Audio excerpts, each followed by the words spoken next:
শিক্ষার্থীদের মাঝে কোনো গুজবের স্থান না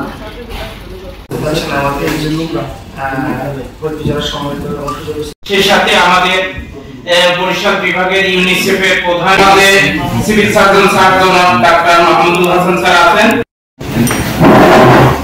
ঠিক আছে, বিশেষ অতিথি এবার হচ্ছে যে আমাদের ক্যাম্পেইনের যে টিকাটি, এটা একটা রোগ ছোঁয়াচে বা সংক্রমণ তাদের কিন্তু আসলে এই ঘিঞ্জি এলাকায় আছে। মনে করেন আপনারা যদি কোনো সাংবাদিক কোনো বস্তিতে গেলেন, একটা যে টিসিবি বিআইপিএস এবং যে লাইভ অ্যাফিলিয়েটেড 2x2 সমাজবোধের যদি তরঙ্গাচিত্রণ না হয়, নবম শ্রেণী বা সমান পর্যন্ত সকল শিক্ষার্থীদের জন্য বিনামূল্যে 15 বছরের মধ্যে। তখন আমরা আমাদের যে উদ্দিষ্ট জনগণনা আমাদের সবাই কিন্তু লক্ষ্য করছিলাম যে রাস্তার চারপাশে বিভিন্ন ফুডকার্ট 52% স্টুডেন্টের রেজিস্ট্রেশন শেষ করে ফেলছি। ঠিক আছে, সামনে আমাদের আরো কয়েকদিন আছে এবং আমাদের 1 মাস ব্যাপী যে কর্মসূচি সহকারে দেখবে।